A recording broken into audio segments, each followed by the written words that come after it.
I had no life experience, no confidence, very low self-esteem because I knew deep down, like, man, if some shit happens like this, if I got into a fight, if I things were to go bad financially, you wouldn't know what to do. I would no idea, would have no control. Mom, dad, Daddy. I'd be fucked. That lack of adversity and understanding of like the possibility of life, having hardships, I didn't understand that. So when things weren't perfect, I was like, what the fuck is going on? Like, why is everything not okay? What it is, what it do, you tuned into the Jose Morales podcast. I'm your host, Jose Morales, and we're back in the ring for another episode. First, I hope you guys enjoyed the previous episode with Coach Abe from Roseville Boxing Academy. We talked boxing, we talked gyms, coaching, business life. Great episode, great conversations. Actually got a lot of positive feedback from that episode. If you checked it out and loved it, please leave a review. Leave a review. Let me know what are your thoughts at. And I appreciate all those that sent me texts and told me they liked it, sent me messages. Thank you. It means a lot more than you know. Now let's talk about this episode. This episode here, I'm having a special guest here. This is someone that started boxing with me, had no interest in never doing anything spectacular with boxing, like Olympic goals or professional boxing. He simply did boxing just to better himself. And we talked about his journey. We talked about him getting into boxing, how his growth was, and how we developed him here in the gym. And I feel like if you're a boxing gym owner, you're a boxing coach, this is huge for you because you can gain so much from this as far as how you target your gym. I mean, how you market your gym. And so then you can see how you reach different demographics versus always going towards that boxing demographic, which I feel like boxing is much bigger than that, and it can reach way bigger than what it is doing now. And this starts with like this, and this is a live testimonial. This is a good story of Jack, and he shares everything what boxing did for him, where he's doing now, and what he's going to do in the future. And here it is. I hope you guys enjoy it. Welcome, SPJ. What up, Lambo Coach? Jack. Yes, sir. The man, this guy, how many nicknames did we give you? Man, I think like 10 and a half at least. We have a whole bunch, but the one that man. stuck, I think it was SPJ. SPJ, Southpaw Jack. And that was because Coach yeah. Chip, actually. Coach Chip let that stick. At the 6:30 a.m. Man, when I was just doing classes, coming in like old young Southpaw Jack, unmatured, unknowing of what's going on, like fresh meat. He says, that's right. He says, Southpaw Jack. I'm like, all right, let's go with that. And it's stuck. And here it is. So thank you for coming on first. And I yeah. appreciate you accepting the invite. And I'm excited to have you on and talk about, your experience with boxing and how everything went and what boxing has done for you in your life and getting familiar with you and your goals in the future. So let's start from the very beginning, SPJ. Sure. Tell me about your family. Where were you born? Where were you raised? How many siblings? Give me the 411. All right, let's go. Well, I will tell you guys about my white picket fence life growing up. Man, I grew up in a nice area, born in Burlingame, California, so in the Bay Area. Mm-hmm. So I grew up in a very nice area in the Bay Area. Lived in San Carlos. So I lived with my grandma for like the first 2 years of my life. Then as my dad was working on our family home, because they bought it, I don't know all the details, but they bought it as like a small home with a big old backyard, and they built it into like a 4-bed, 3-bath, 2,600 square foot home. So I moved into that when I was 2, lived there through when I was 12. Everything was great. I had a stay-at-home mom. My dad went to work every day, did his he was had his own construction company, general contractor. So they did that. I had good friends.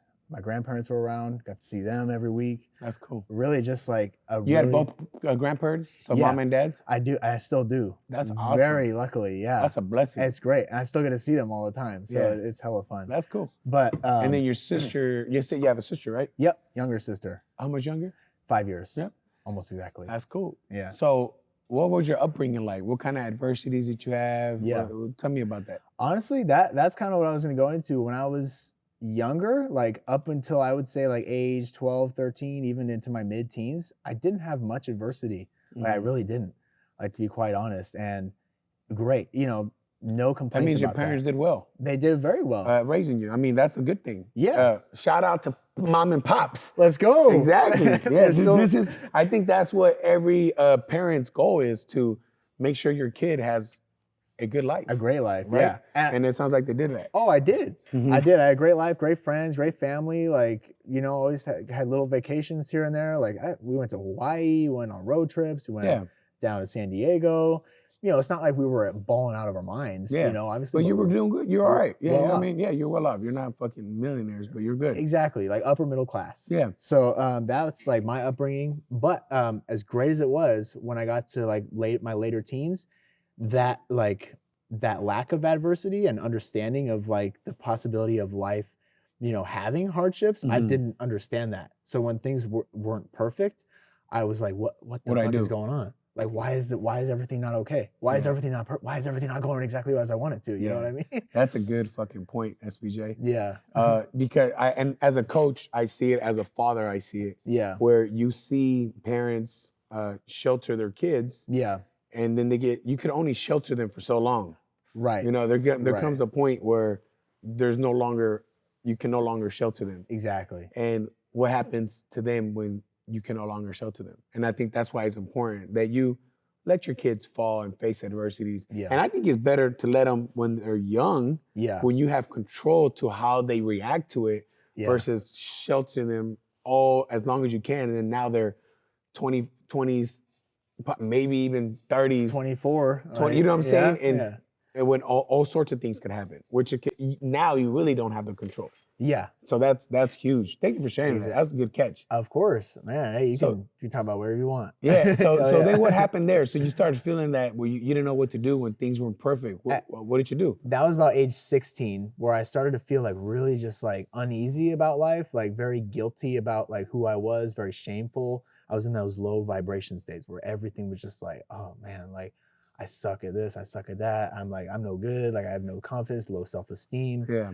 And like I became And happened. you felt that way because I didn't know why necessarily at the time. It was just like, why do I feel this way? Like what is wrong? Like, and what it really was because I had no confidence in myself I had no life experience, no confidence, very low self-esteem, because I knew deep down, like, man, if some shit happens like this, if I got into a fight, if I things were to go bad financially, you wouldn't know what to do. I would no idea, would have no control. Mom, dad, Daddy. I'd be fucked, Yeah. basically. Yeah. So that ate away at me for like 4 years, right? And it just got like deeper and deeper, and just like, oh, this is so painful. And it finally got to a point where I was like, dude, I got to get out and just do something different. I got to like switch up life a bit, because if I keep going down this path, I'm gonna end up like nowhere good. Like maybe I'd have on the surface a good life, but deep down, like surface level, physical, like external realm, good life, but like internally, bad life. Yeah. You know what I mean? Yeah, that makes sense. So, did you play any sports growing up? I actually did play a lot of sports. Oh, you I did? played baseball from age 5 to 10. I did a little bit of tennis, did a little bit of soccer. I did swimming. I was pretty good at swimming. I could see you being good at swimming. Yeah? Okay. that is no surprise. Why is that? Just because? Everything about it it fits your personality. Okay. I can see the Speedos. Yeah. Okay. I can see you just do a little flex in the a Speedo. little flexing. I could. Yeah, no surprise. And of course, like suburban white boy, I was pretty good at golf. You know what I mean? Like, and I'm still right now. I'm not gonna lie, I'm pretty ass at golf now. Yeah. I try to go and I'm like shanking it this way, shanking it that way. Golf like, is fucking hard. smashing the thing. Yeah, you gotta have patience. Oh yeah. How about basketball, football, or anything like that? Not really? Basketball, I played a little bit for fun, at school. But never on the Never- team or something. No, I did like summer camps and things. Yeah. Like that. That's something I did too. Summer camps, I got to do that all the time. Yeah. So I never played basketball on a team, never played football on a team. So those were I was not good at. So how did boxing come about? Like, how did the idea of boxing come about? Yeah. So boxing, it was kind of like, nowadays there's all the information we could ask for is on the internet, right? And very, very luckily, very fortunately. So just me being like who I was, even when I was like 16, 17, 18, 19, I was like, okay, I got to improve myself in some way. You know, I got to, you know, make myself be a little more confident. So I started out with like the, hey, you know, dress better, smell better, you know, make sure you do this, do that. Make sure you just have a, you know, walk with the shoulders back, like the basics, right? And eventually, I can cut that long story short. No, make it. Give me the details. Yeah, man. So I would go through influencer to like, you know, like the male role models on the internet that I felt like I wasn't able to, I didn't. Or that you want to be like? That I want to be like. Yeah. Exactly. So I found these people, I was like, you know what? I like this guy. I want to be like that. So I go from like one, and then I kind of be like, all right, he's cool. And then I'd find another one, I go to him, and I'd go to him, and I'd try out all their different stuff, you know? Like kind of what they tout, what their principles are, what their ideas are. And I go and like kind of implement it in life.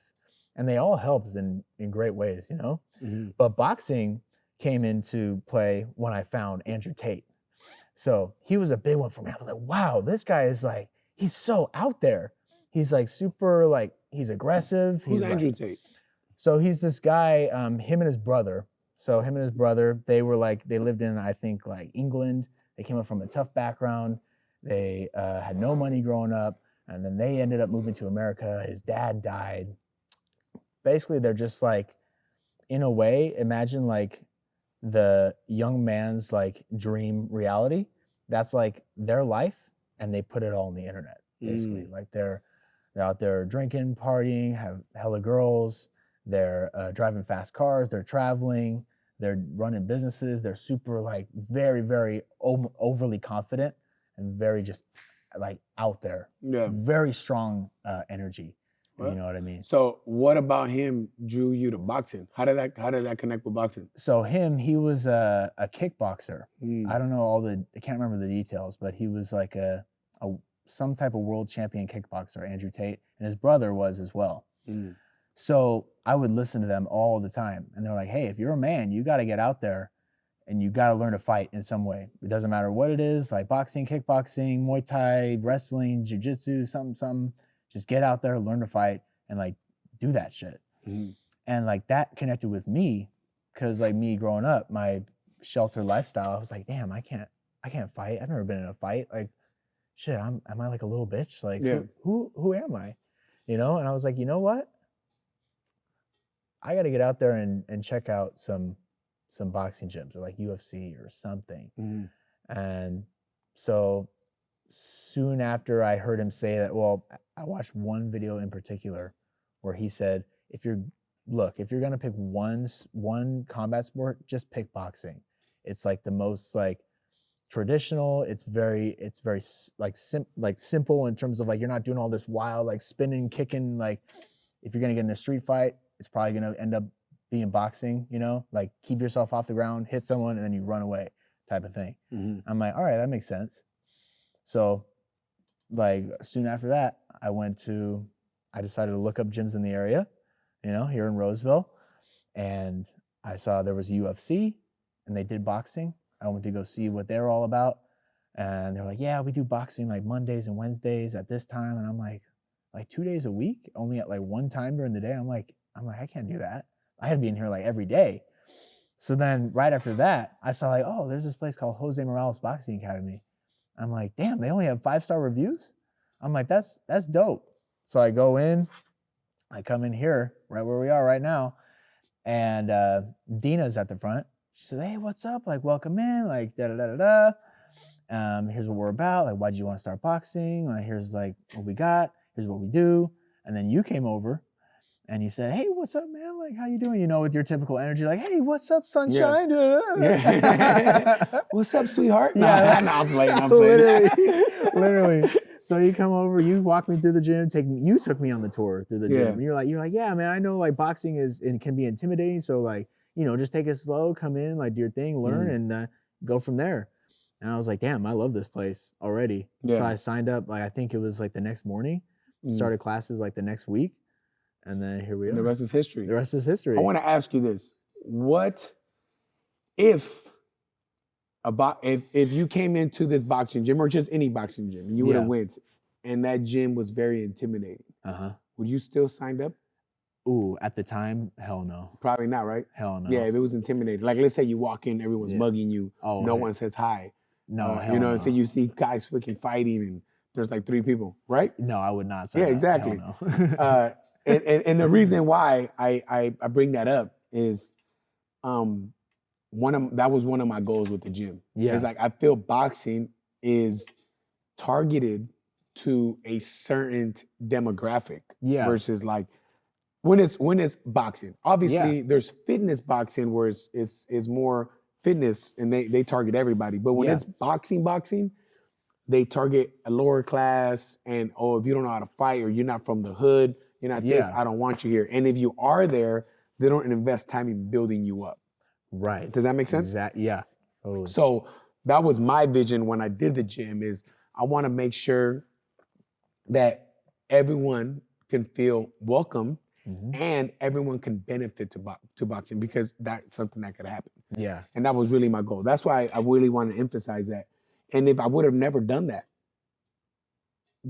people like you would have never happened. You know what I'm saying? No, like Roseville, like white boy, good family. Like I would have been like, oh hell no, I'm about to get my ass kicked. Yeah. And I've got my ass kicked hell of times. But like shit. Anyway, and real quick, I'm gonna say another thing. SBJ, yeah. I gotta be real with you. You're one of the most honest dudes. Never, no shame in your game. I love that about you. Hell yeah, thank you, coach. You know how hard it is for guys to say they got their ass kicked? Even if they did, they'll never admit it. Yeah. You say it with pride. Yeah. You know how hard it is to say you're scared? Yeah. You say it. You're not afraid of it. Yeah. And say that you're intimidated, all this. And people lie about having good or bad lives. Like, oh, they have good lives and they're ashamed of it. But why be ashamed? Be proud. Your parents did that for you. Yeah. So the fact that you speak so proudly of your life and everything and you hold no shame is very, very, to me, is very dope. It's tight, bro. And I give you mad love for that because I love that about you. I love a lot of things about you, SBJ. That's got to be one of my favorites. Thank you, coach. I appreciate it. So this whole boxing thing came about. Yeah. How did your family take it? They were like, what? They were like, kind of just like, you know, like we were just talking about, like my family life growing up. Nobody in my family was doing that type of shit. You know what I mean? Like we're just like the typical like 9-to-5 American dream type family. Like, hey, everything's good. Like just live your life and then you retire and yeah. So why do you want to get punched in the face? So yeah, they're like, what the? They're they're not like, oh, don't do that. But they're just like, what? Why? Like boxing? Yeah. They're like, really? They're like, oh. They're like, okay. Like if that's what you want to do, like. Go ahead. But they didn't really have any like sort of like expertise or any sort of like guidance they could give me. They were like, all right. Go for it. Go for it. And they were supportive. Right. Yeah, they were overall supportive. That's the one thing, like my family's always been parents and grandparents still like through this day, always very supportive. That's whether huge. It's emotionally. And regardless if they disagree or agree with it, they got your back. Yeah. Yeah, exactly. That's so dope. That's a good family. Yeah. That's badass. So that. And like to kind of go off on a little mini tangent on that, like that's something that I feel like a lot of people in my position they'll have that and they'll take advantage of it. Of course, like I have, but they'll take advantage of it and get comfortable with it and be like, oh, like my family, like, okay, we're all good, everything's good. And they'll just stay right in that little pocket, you know, and they'll never like branch out. You know what I mean? Where now I have a sort of mindset of like, wow, I have all this like financial backing, I have all this emotional backing, I have my whole family with me, like my grandparents, my parents, my sister, we all have a good relationship. Let me use that, like say someone who didn't have that, they'd be like, man, I didn't fucking have any of that. Like I'm gonna use that energy and like use it to get that and give that to my future family. Yeah. And a lot of people who have it now will just be like, oh, it's all good, you know? Yeah. And they'll just stay right there. That's very true. But now I'm like, let me use that and like take that and have that same energy as say someone from the hood who didn't have any family. That grit and like put it with that and then like now instead of elevate just like yourself even more. Elevate even more. Like start here and then go that same thing. Exactly. Instead of just staying there. Right. Very true. Exactly. And good mindset. That's exactly where you're supposed to be. Yeah. I always explain it like to my kids. Yeah. That the family, it's like we're in a relay race. Yeah. Right? Yeah. And I ran my leg, I did my lap. And now I'm passing it to my son. Now it's your job to continue that and run the next lap and then pass it to your kid. Yeah. And we're always getting closer and closer to something better and we're getting bigger and bigger. Exactly. That's the goal. But I'm not gonna run my lap and then pass you the baton and suddenly you're running backwards. Yeah. Making the same mistakes I made or doing the same stupid shit I did already. Or pass it and then just stay right or there. pass it or stay, or just stay right there. Exactly. Right. That's the point of life. It's like each generation should be further ahead. Yeah. And if you pay right. attention, that's what we did as humans. We're not doing the same shit 200 years ago. Exactly. No, as a human race, we all evolved. Obviously, some people didn't, but as a whole, there's always some go-getters that evolve and evolve and evolve. Yeah, and exactly. why can't your family be that way? I know. You know what I'm saying? Yeah. Exactly what you said. I love that shit. 100%. So now that you're starting this boxing journey, were you nervous? Oh, yeah. Yeah? Bro, like coming into classes, like you see the person you're talking to right now, like I was the same person, but just I wasn't able to express it. Yeah. Like this is you how didn't have the confidence to be yourself. No, not at Yeah. all. Nah, I had hella low confidence. Yeah. Dude. I had low confidence until probably. I remember you. Yeah. I remember how you were. Yeah. And you know what's crazy? I explained this to people. I was like, look, like with Alex, with Grizzly, I'm like, bro, you would have met them when they started. Yeah. They were not like that. That's not who they were. No. They're talkative now. They're this. Same thing with you. Yeah. I know what you mean. Like it was like this Jack was inside you, but he didn't know how to express themselves without being judged or without being, you were afraid of what people would say. Yeah, exactly. What they do, like how they think, like how it was coming off. Yeah. And then you kind of realize like, well, I was like that until probably I started Warrior and really started sparring, and I got the 4 a.m. Like shout out to David. Like the 4 a.m. was the shit. Yeah. The 4 a.m. was the shit. Even if there wasn't as much like sparring variety and whatnot, just getting up having to get up at 3:30, showing up, it's fucking David. Like we're gonna talk about that because honestly, look, I wanted to talk about each level and break it down in pieces. Okay. But I tell people this all the time. Yeah. If you really want to change your life, like really make a fucking impact, do the Warrior and do 4 a.m. Yeah. 4 a.m. is completely gonna fucking change you. Oh yeah. Because it's a whole nother fucking animal. Yeah. Like real talk. And you're living proof of that. Yeah. How long did you do it for? I did the 4 a.m. for a year straight. A year straight. 4 a.m. Yeah. What was that like? Man, it was in the beginning, like I was like, oh, like, I felt hella good. I'm like, oh yeah, I'm coming in 4 a.m. Like we're gonna spar. Like I think I'm pretty good. Like, thinking like I'm gonna be like some hot shit a little bit. And then you really learn what it's really about. Like boxing, like hitting the bag and sparring, let alone sparring at 4 a.m. and let alone fucking David as the coach, like you ain't shit. You know what I mean? I got my ass beat so many times at 4 a.m. by Isaiah. Dude, shout out to Isaiah. I'm glad he's back. Yeah, Isaiah's a G. He's another person too. He is. He walked in one day, he started talking to me. I was like, who the hell am I talking to right now? Like, who are you? Yeah. He's got the long hair, he's like good. Yeah. But anyway, 4 a.m., like it changes you like discipline wise, because you got to get up hella early. You're sparring, you don't want to do anything. You don't want to work out, like get up, let alone. You got like a small knit group of people. So the coach is focused on you. People who come in at that time, they're just more, you can tell they're going to be more dedicated anyway. Yeah, more dedicated. And then the relationship you garner with your teammates at 4 a.m. and then also the coach is just like very strong. You know what I mean? Yeah, I 100% agree. Yeah. 100%. I want to go over it step by step. Yeah. So we can talk about this development. So you started first, you're doing your classes. Yeah. Tell me what that's like at the beginning. Man, doing the classes it was cool. I mean, in the beginning, it was a perfect start. It's the perfect start. Like Why? For someone who's Why is it a perfect start? Well, for someone who's never boxed before, it's very welcoming.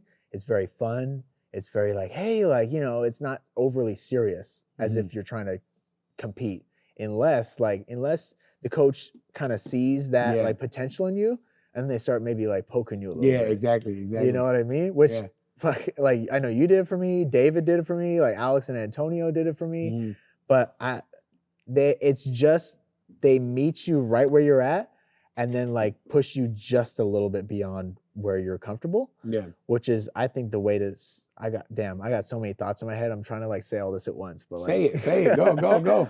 So like, I think in life, what you need to do in order to grow is like, say your box, your comfort box is like this little circle. You need to find the edges of it and then be like, oh, there's the edge. And then take a little step out of it and then sit in that, make the circle a little bit bigger, like draw a new line in the sand and be like, okay, now I can do that. Yeah, like, slowly. And then be like, all right, we're cool there. And then do a little bigger one, and then a little bigger one. Exactly. And a little bigger one. And then until it's like the size of this table. Until you get the confidence to be like, I could do more. And that's exactly what you guys did for me and for Yeah. everyone, like you Mhm. and David and everyone, like they just put you outside that circle you're comfortable with, and then push you a little more, and then a little more, and then all of a sudden you're like, oh shit, like I'm good. I just did all this, like Yeah. what the hell? Then you start believing in yourself because now Yeah. you see I was capable to do this for 6 months. Right. I hit the bag pretty good. I could do this. You Yeah. start believing the hype that you could possibly do something more. And that's the most important part. Yep. It's And just- that's exactly where you should be getting from it. Right, exactly. So the classes were perfect for that. And then like Yeah. I did them for 6 months. I probably could have started Warrior a little earlier, Mhm. but it was just like, okay, let me like make sure I'm just comfortable enough to do it. I was like, didn't feel like I was mentally ready for it, you know? Mhm. Where it's like, oh shit, like, I don't know. But then just take that little step. And there we are. And Yep. then you start out like And then you move up first level. What First was that level, like? And blood what was a training, everything like? Talk about that. You already talked about the 4 a.m. But Yep. then what was the training like? Going from training for 45 minutes to 2 hours. Yeah, so the vibe is just different. There's a much more serious vibe in, well, of course, the 4 a.m., let alone, but like Warrior in general. So Warrior, the coaches have just kind of shift a little bit. They're more like focused on you and exact like the details. They're more detail focused. They're more discipline focused, and like, hey, you're in Warrior now. You got to take this it's a little more serious. Your blood axe, so it's not like they're expecting you to like, all right, you got to be ready to compete tomorrow or something, but they start to push you more and push you more. In a way, I think you've told me you do this. Like when you're a blood axe, almost in the very beginning, when you first get blood axe, you guys push even a little, like really dig in, like with the knuckles, like a little further, Yeah. to see like, okay, is he really want to be here in blood axe, or did they not? Yeah. You know what I mean? Yep. I try to put them in a. What I really test at that time is, are you going to be disciplined? Or are you going to be consistent? Yeah. So if you can't come because there's raining outside, or you can't come because mommy couldn't bring you, Yeah. this ain't for you. Right. Because no one's going to wait for you because it's raining. No one's going to wait for you because mommy can't come. Yeah. Your goals ain't going to wait for you. Nobody. The job, the career, the wife, anybody that's worth it, you need to go out there and get it. Exactly. So that's kind of what I start teaching you guys at that time. Yeah. Right? 100%. And then you start sparring, and then you start getting the taste of what it's like. And I then, got that taste. Yeah. Fuck, oh my God. And then you move up to Attila. What is Attila like? Attila's hella cool.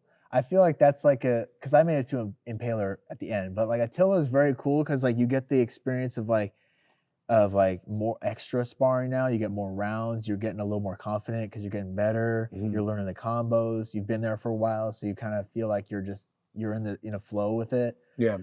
And then you start away sparring, so Mhm. sparring other gyms. And when you get to spar other gyms, that throws in a new like wrench in the game, because it's like, oh shit, I don't know this person. Like, Yeah. are they like who are they? Like, are they gonna like beat the crap out of me? And your mind plays tricks on you. Your mind, yeah. So it's like a way to like add in a mental, a whole other mental factor to it. Exactly. Yeah. It does. It's like, and that's where you realize, start building that mental strength and self-belief. Yeah. Yeah. It doesn't matter who this guy is. I got to believe in what I do every day at 4 a.m. Right. You know what I'm saying? Exactly. I'm in here every day. Exactly. And the same nerves you're feeling, he's feeling the same nerves. Everybody, it's just, yeah. It's just who's going to show it more. Who Yeah. can put the poker face. And I'll tell you what, that's what, I know you used to say that a lot. I was not good at that. Yeah. But it helped me, like, dude, like sparring and like all that, away sparring and whatnot, that helped me hella with that. And like you said, it's kind of like a double-edged sword. Like I'm very authentic. Like you say, I'll just say it. But that also being that way with boxing was like tough too, because it's like, damn, if I'm tired, fuck, I'm tired. You couldn't hide it. You could tell he was tired. You just knew I was tired, bro. Oh, that's so funny. So what was Impaler like? That was the next level. Yeah. Tell me about Impaler. Getting to Impaler, it was going from Attila to Impaler was faster just because you're building that momentum and it's like that exponential kind of growth. Mm-hmm. So getting to Impaler was a little bit quicker. Maybe it took a few months or something like that. And it's like, all right, you're competing now. And then I know when I did the Impaler test, doing the Impaler test, you gotta basically you gotta show that you're a little bit even further dedicated. You gotta be like a little bit more detailed, hey, tell me why you want to do this, man. Like, where are you gonna compete? Like, hey, you're really playing the game now. Yeah. So Impaler, it gets to that point of like competing. You got to make sure you're on point because now you're competing at a specific weight. You got to make sure your mind's in the game. You got to make sure like it basically is for real now. You know what I mean? Mm-hmm. And I feel like in Paler, I felt when I got to that point, I felt like a little bit more general respect from everybody, Mm-hmm. like from the coaches and members and everyone. Because like, oh, you're fighting now. Okay, you like show me you're disciplined, you're dedicated. Like you made it to this point. All right, like fist bump to you. You know what? You're here, but at the same time, like you gotta buck up. Here we go. Yeah. Here we go. Yeah. So it was definitely hella cool getting to Impaler and getting to start competing. And I only fought like 2 times. Yeah. And I lost both those times. Mm-hmm. But getting in there like and doing that was like, holy shit. Like, dude, a year ago, I would have been like, what the, like, what? Like, do this? Like, hell no. Exactly. And it's just, exactly. Just that self-belief. I love that you said that. The amount of growth, right? Yeah. Yeah. Exactly. Tell me what is your biggest gain, or what did you gain from boxing? Oh man. Give me. Yeah, you can tell me all the things. You can tell me one thing. Up to you. Man, I would say the biggest thing was literally just the self-belief and the internal like revelations and evolving that I went through in boxing, because it was just so out of my personal box and so out of my realm. Like there was no like family like past in anything like this, at least that I know of, you know? So it was just like, holy crap, like this is like, here I am, like here's Jack, like just doing this shit like out of nowhere. Yeah. So it was the fact that I was able to gain so much internal confidence in myself, so much, you know what it is? I was able to find the truest version of myself. Yeah. And really become confident in that version of myself. Yeah. To where now I know who I am. I lean into my strengths and embrace my weaknesses. Yeah. And I found like, hey, my weaknesses I kind of found I got to that point, right? Where I fought twice and then I pushed for another 8 months, like even harder to fight more. Mm-hmm. But I got to that point of being like, you know what? Like, okay, I've been doing this for 2 years. I fought twice, you know, I did it. I didn't do great. And then here I am pushing, it's been like 8 months. And I felt this sense of like, okay, I'm still like doing it. I'm still loving coming in, like seeing all the people, like doing my diet, helping people with their diet, whatnot. But like that real desire to do it, to hit and be hit was not there anymore. No, and I think, me personally, I feel like the competition is good to experience it. Yeah. Do it. Yeah. But after doing it, and if it's not something you want to do as a career and it's not something you're looking to do and make the Olympics or turning pro, there's no reason to keep doing it. Right. You know what I'm saying? Yeah. It's the point of saying you did it, facing the fear of getting in the ring and fist fighting somebody. Yeah. The training that you had to go to get there. Yeah. And all that is just confidence boost and all the things that you gain from it. That's what the process was. But there was no point of you to continue because your dream wasn't to be a world champion and do this and that. That was never your dream. So you accomplished exactly what you needed, and you used boxing as a vessel for you to gain what you were not, I would not say missing, but you lacking. It needed to grow. You know what I'm saying? It allowed me to figure out what I was like, who I really was, who I really wasn't, and maybe didn't want to be. Even if maybe like I told myself I wanted to be that, I was like, it got to a point where I was like, you know what? All right, I gotta be real to myself to an extent. You know what I mean? Yeah, it makes sense. I think a lot of it, you know, in life, you gotta have a bit of like unrealistic expectations if you want to be successful. But then there's an extent to where it's like, okay, like maybe in these little details, like maybe I'm not enough of a dick to be like a world champion boxer. That's okay. You know what I mean? Exactly. And like you can tell I'm not out here like, you can tell I'm who I am. No, that makes sense. What I mean? 100%. So 100%. I had to like kind of be real about that. You started coaching. Yeah.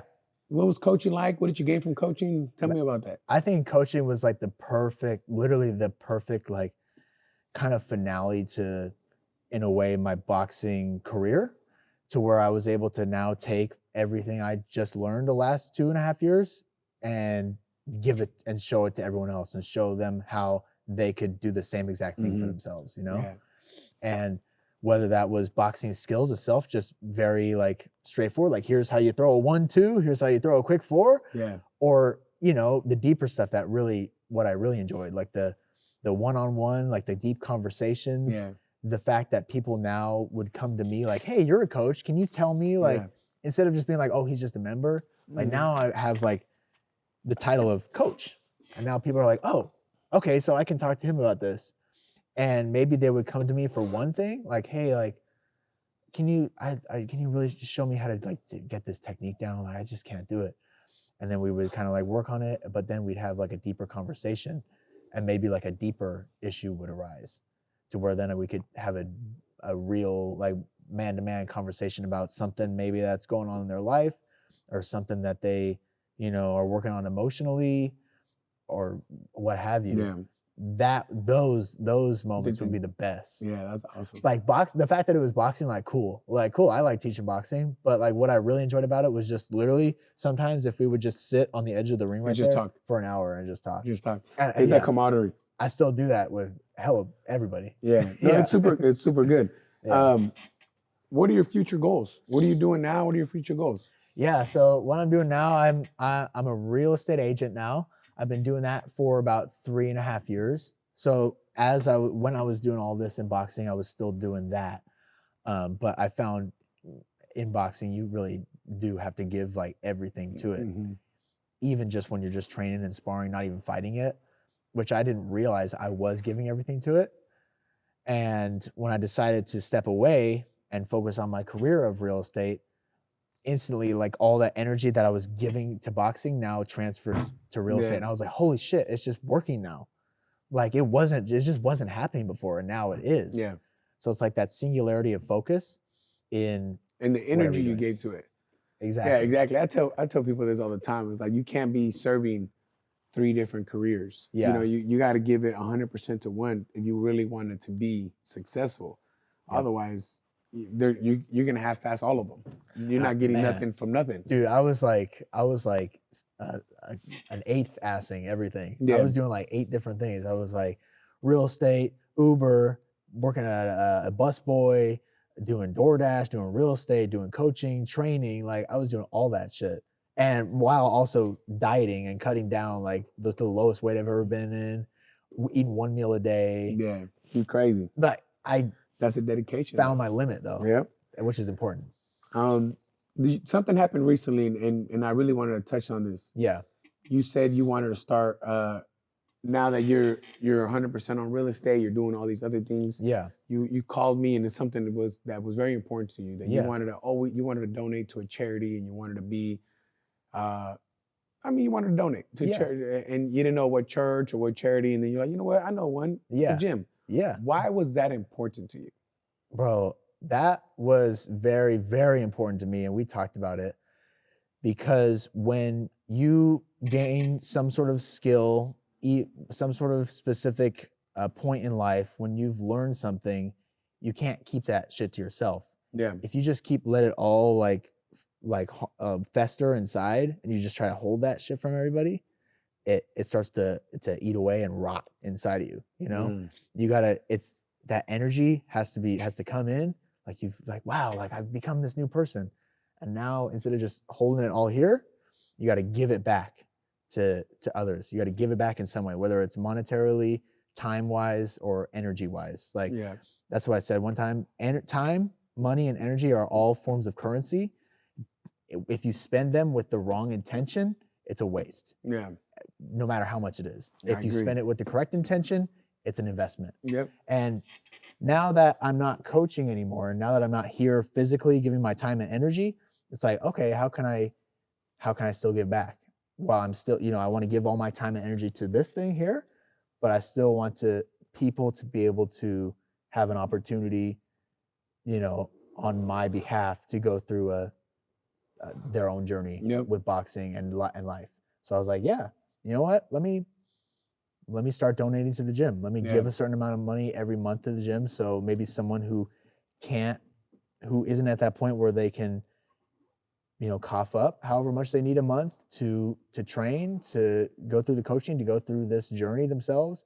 now they have an opportunity to do that because I'm able to give my money, however much it is. That's huge. That's where they can huge. do it. Yeah. I love that you said that for a lot of reasons, but Yeah. the one of them is, and even that I noticed, Yeah.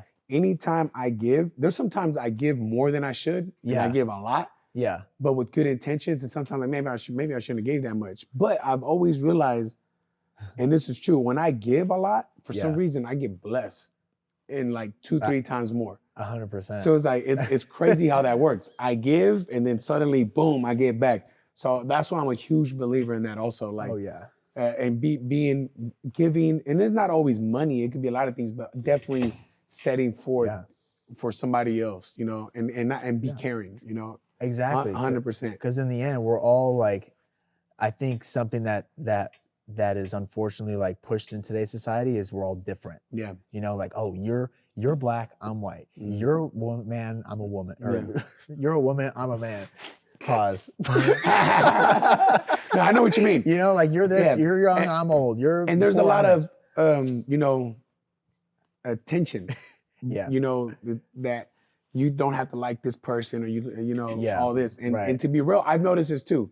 The people that are the most angry, upset, and always constantly putting anger and jealousy and envious and all these different energies out there, that's exactly what they get in return. Exactly. And that is why they're miserable in Mhm. whatever they're doing, because they are treating everyone the exact same way. Right. You know what I'm saying? So versus being caring, being Mhm. polite, that's honestly, at the end of the day, I think the key to success, one of the keys. It is. And I Yeah. think just like we talked about with that little circle, like pushing that boundary, like you said, maybe I gave too much. It's Mhm. like, damn, I don't think you can ever give enough in a way. Yeah.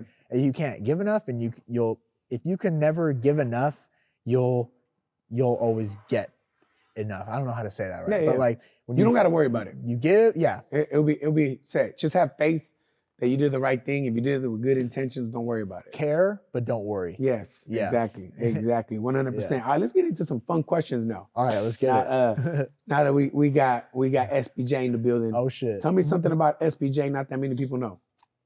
Oh shit. Tell me about SPJ that not many people know. I feel like I just like laid it all on the table for everybody right Give me now. something. There's got to be something there, let's see. SBJ. Damn. I love karaoke. Oh, I do know that. Oh hell yeah. Yeah. Okay, you know that. You know. Hey, Maybe- this guy can karaoke. I don't know how many damn songs. Damn. This guy knows what he's Any doing. song you want. I'm about to go out. I invited Alex to go to karaoke with me Saturday. this week. Yeah. He told me. He told you? Yeah, he told me. Hey, So that's tight. yeah. This guy is a host of the Hot August Mics Hell here in yeah. the gym. Get ready. And he already told me details that he wants to do for the next one. Wait, He's gonna have a time for the kids, and then they gotta go home, and then it gets 21 and over. It gets rowdy. And then it gets rowdy.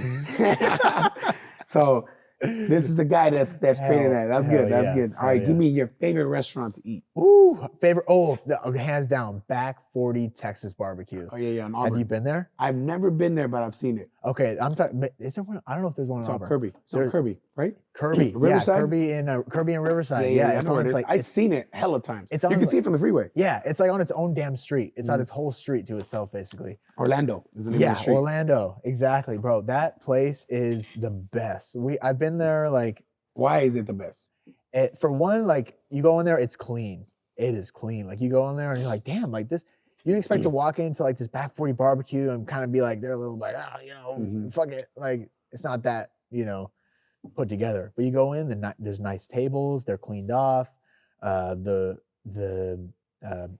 waitresses and waiters, they're very attentive. They're like, oh, hey, welcome in, welcome back. Yeah. Like, they remember me. Like, hey, welcome back. Like, hey, where do you want to sit? Like, da-da-da. They make you feel cared for. Yep, Yeah, that's huge. exactly. That's And huge. the portion size is big.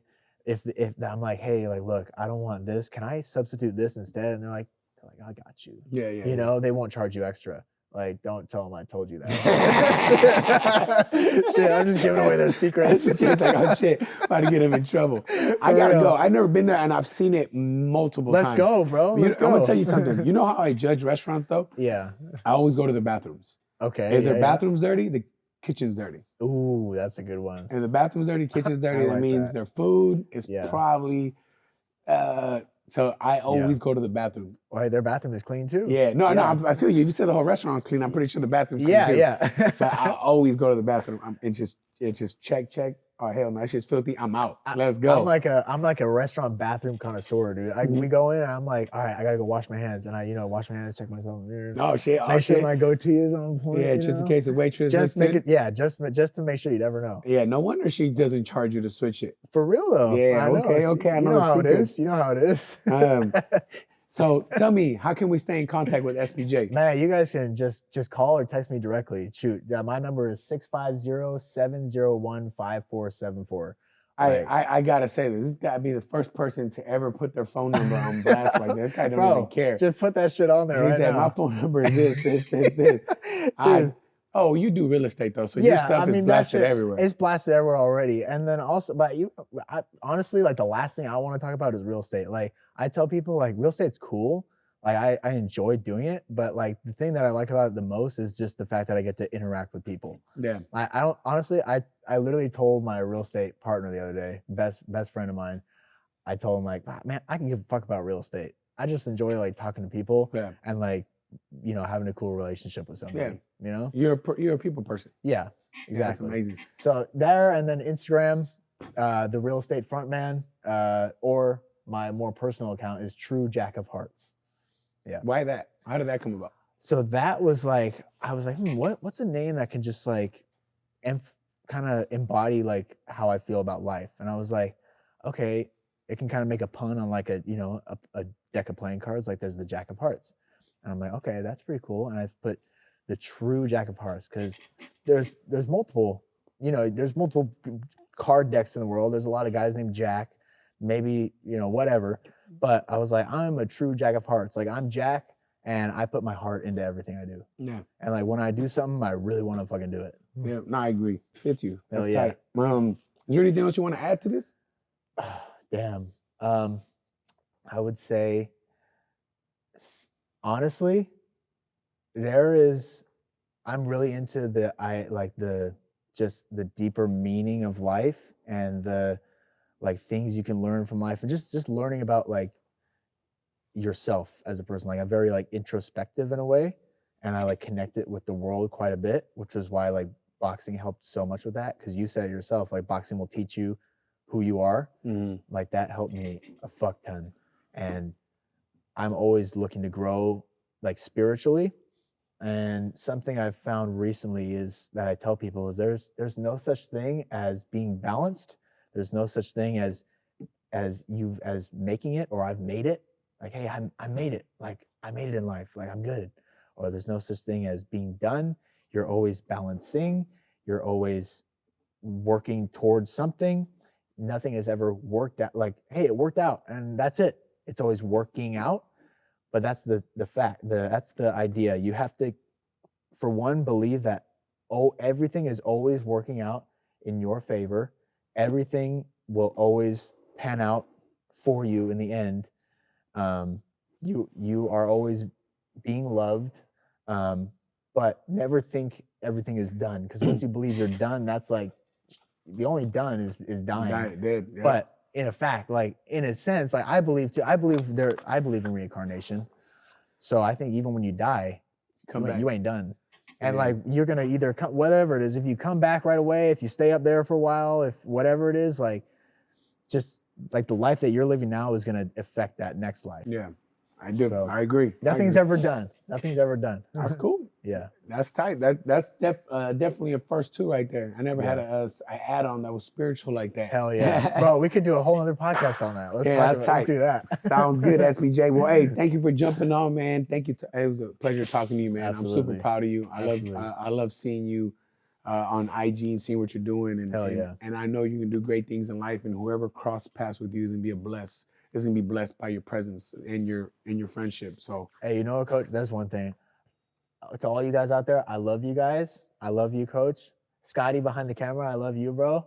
And just know, like, just whatever you decide to do, it doesn't have to be boxing. It doesn't have to be real estate. It doesn't have to be anything. Just give love. Like, just vibrate with love, and everything will be just fine. Yeah. And thank you for everything you've done for me, Coach. Yes, sir. Hell yeah. Yep. Thank you. All right. I hope you guys love that episode. I certainly really, really enjoyed it. I love the conversations, but the biggest thing that I love is the sincerity to Jack, him not being afraid to say what he was at, his emotions, and what he gained from him facing adversities and him facing tough times and putting himself in something that's going to make him get better. I think this is huge. And also a huge part, again, for coaches. This is where if a coach, because I feel like this happens a lot, and I'm going to share that here now. If a lot of coaches don't put people or don't put people in the ring or don't push them or don't train them or don't put any effort in them. For example, and I know you, if you're a coach, you can agree with this, or you're around boxing or been in a boxing gym, you can agree with this, that if you come into a boxing gym and you don't show any potential of possibly doing something in boxing, if it's a boxing gym, they do not invest time in you. They have their favorites. They have the people that they're training for fights, and that's it. Everybody else doesn't exist if you're at a boxing gym. And that right there is where I really, really, really, really wanted to change, because everyone can benefit from boxing. Everyone. Jack is a perfect example of how everyone can benefit from boxing. Yes, he didn't do anything like turn pro or anything like that. But look at the amount of growth he got. He used boxing to better himself.